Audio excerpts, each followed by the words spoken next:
valley of the shadow of death, and I fear, because I know I'll kill my enemies when they come.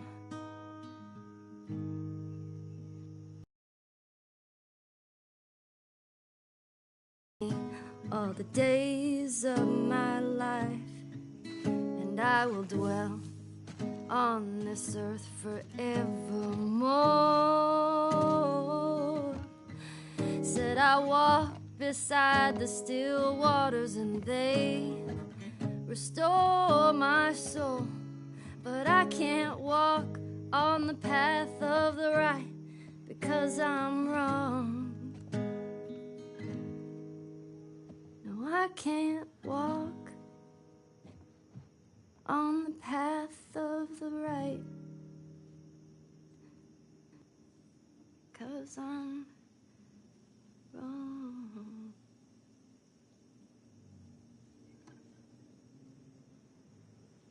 What are you doing, kiddo?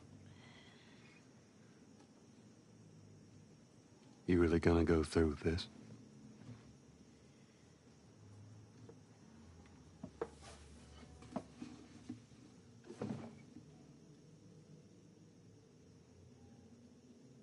I'm gonna find, and I'm gonna kill every last one of them.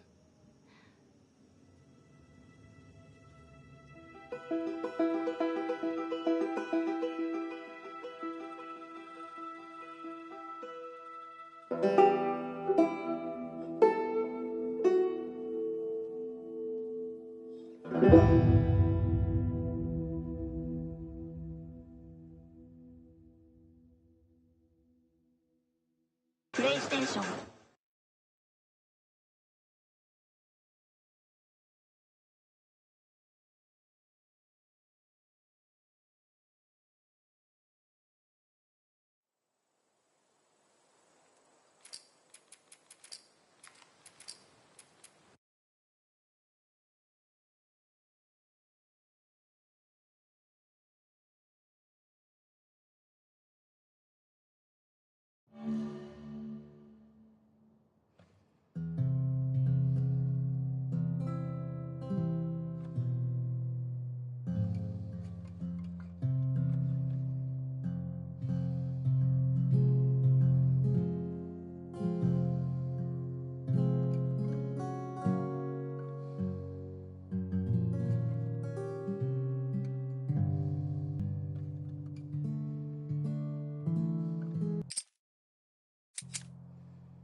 You're about to play an unfinished level from The Last of Us Part 2.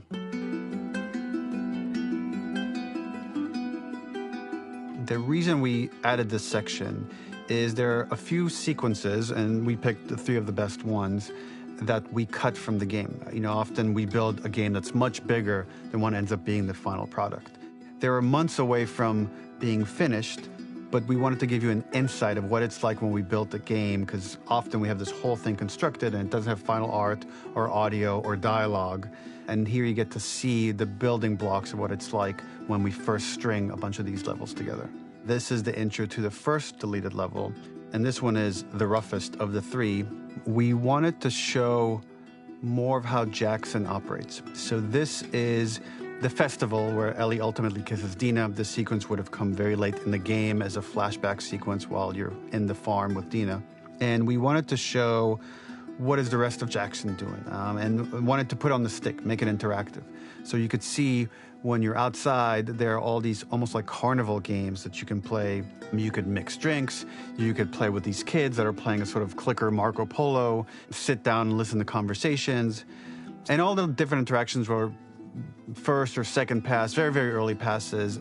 The building blocks are there, but nothing is final. And ultimately, while we were very excited by this sequence, it's pretty fun and lighthearted. It just slowed things too much as we're barreling towards the end of the story at this point. So again, reminder, rough, missing audio, missing animation, missing gameplay tweaks, missing dialogue, but pretty representative of what it would have been. So enjoy.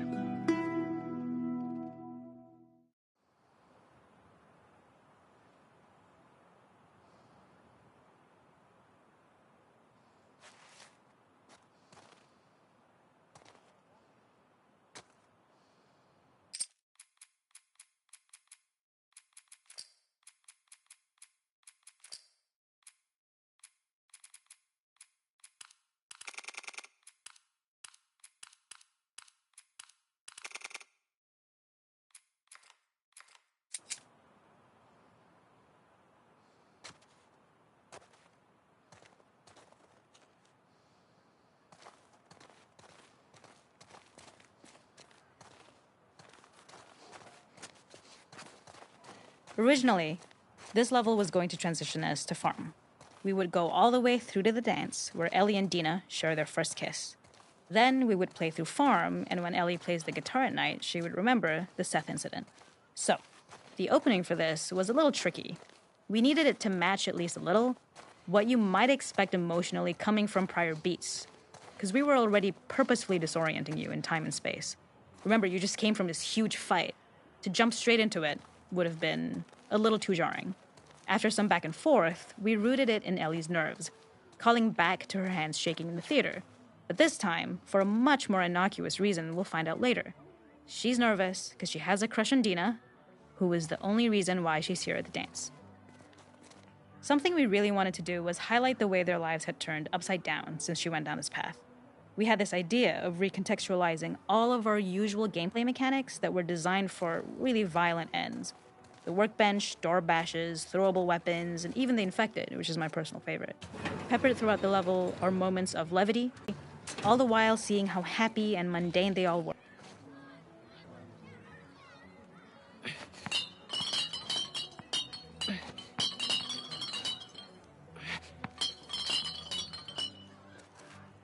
It is not a festival without one of these throwing games. This one, of course, uses our throwable system where you're often chucking explosive things or stunning things, but for a more wholesome purpose, although some people take this game really seriously. A fun aspect of this is if you did well, you could win a toy here. Ellie would place it in her pocket. If you had done this, you'd find the toy with JJ, the baby, later back at the farm. When we cut this, the toy made it through anyway because it was so cute. It is the same one you see on the tractor at the farm. Ollie the elephant.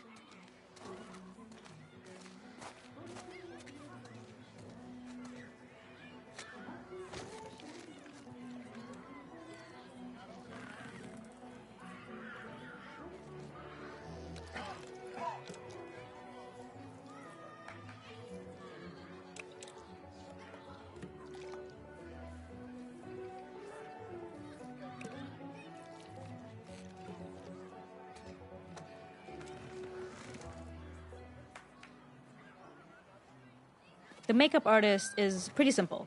It's one of those little in-game scenes we peppered in to make it feel like Ellie had roots in the town. Hallie, our writer, mentioned that in her mind, an ex-girlfriend of Ellie's tattooed her arm to cover up her scar. So we figured this might be the only time you get to see that. We wanted to hint at it and allude to it and make it feel like there had been so much more that had been happening and so much more that Ellie threw away. We use our workbench a lot to make a lot of things that kill and maim and hurt people. Here, we had the silly idea of using the same feel, harkening back to the same animations, using the exact same UI to instead fix a drink. Like the workbench, you could pick your base and then you could add something to it. And at the time, we had some different reactions from Ellie based on how strong you chose to make the drink. Something we wanted to prototype though, before it got cut, was picking up some ingredients around to add, like a lime or maybe a bottle of someone's favorite whiskey or salt, like you were earning upgrades. We also toyed with having Ellie carry around the drink you made and occasionally sip it, psyching herself up to go talk to Dina inside because she's nervous. It got too noodly though, because she would need to keep placing it somewhere before she did anything, so it would have ended up more trouble than it was worth. This is one of my favorite sections because I think that it achieves both the slice of life aspect of Jackson while also being a stark reminder of how dark the world that they live in really, really is. To attract attention and curiosity, one of the kids was supposed to make this adorable, messed up little clicker impression and the others would giggle. We tried a version where if you got close enough, the kid might try and follow you a little before turning back. Since clickers are blind and move by echolocation, for this game of messed up tag, Ellie must close her eyes and listen for when the children give themselves away. The thought was that these kids are in relative safety. They still grow up with the dangers of clickers and runners, and all those lessons would embed themselves in the games that they play. When the festival got cut, they tried to preserve this moment and move it to the front of the game where the snowball fight is, as a tutorial. However, being in the headspace of a clicker doesn't really teach you how to deal with them. Eventually, it evolved, and they instead made the snowball fight, which was, I think, way more effective. For me, it's character illuminating that not only does Ellie know this game, she plays along. There's a familiarity with the kids that's really nice to see, especially because it's such a difference from the Ellie we see later, who has a sort of hollow normalcy that she's trying to get with JJ, but kind of fails. There's a hidden spot at the back that was just a bit of fun.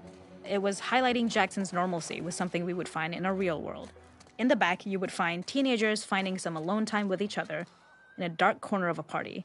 It was rewarding the player for peeking into a hidden corner, but ultimately redirecting them back to the festival. We also had versions of them smoking weed here, despite Maria's consternation, probably having gotten it from Eugene.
Let's head out.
You have anything?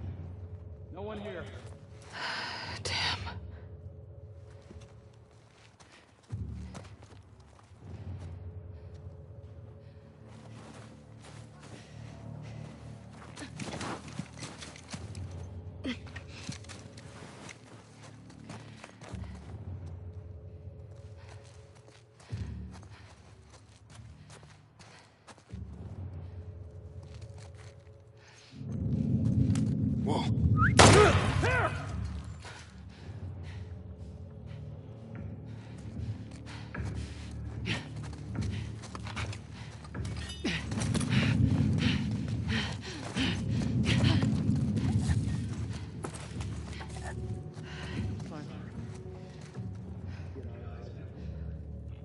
Easy now.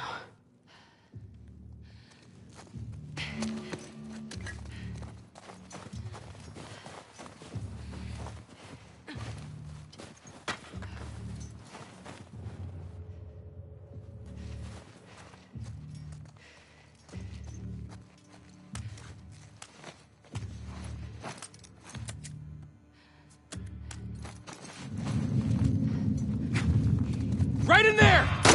All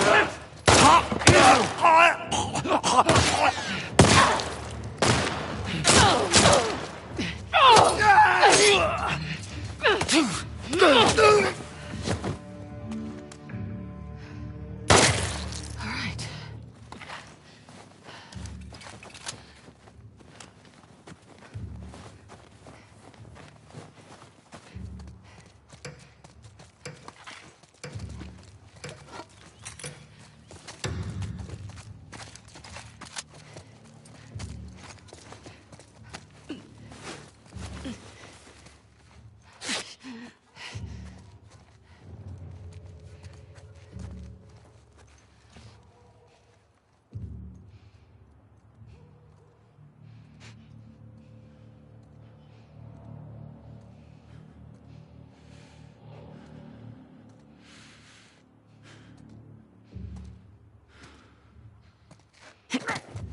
Quiet.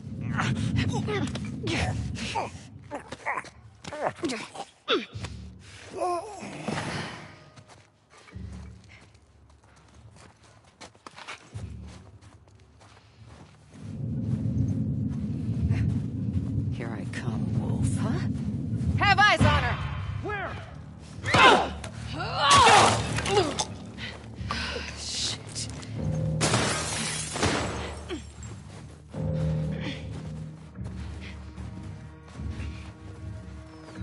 I know you're out there.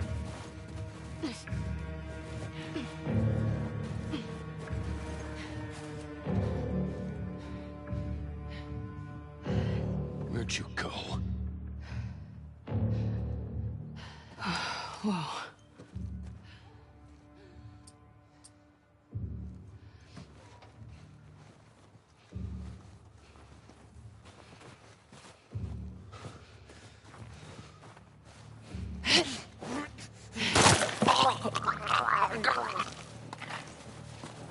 Okay.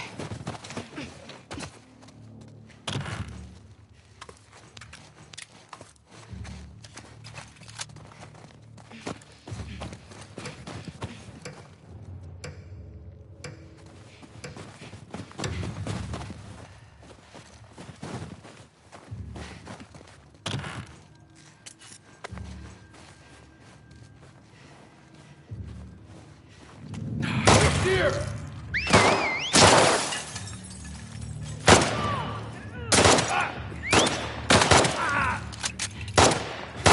Ethan!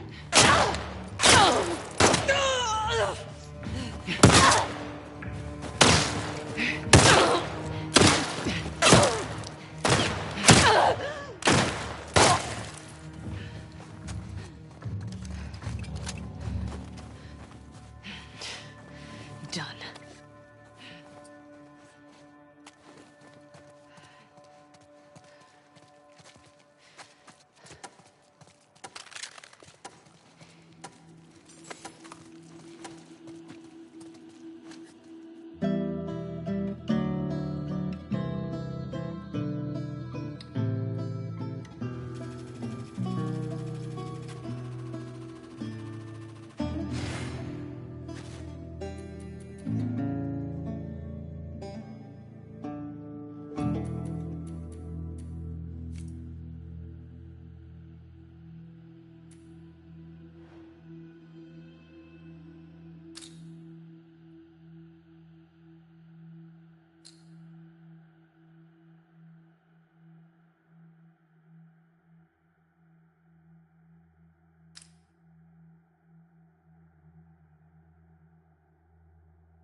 That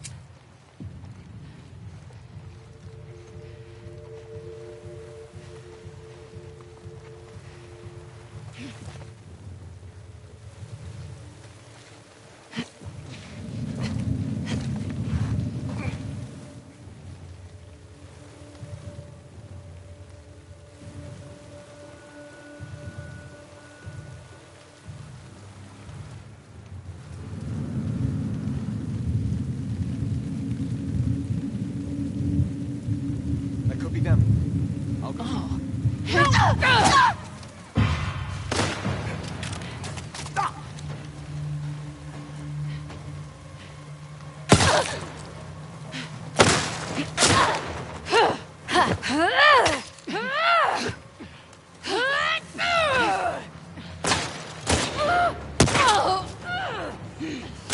Kira! Downed one.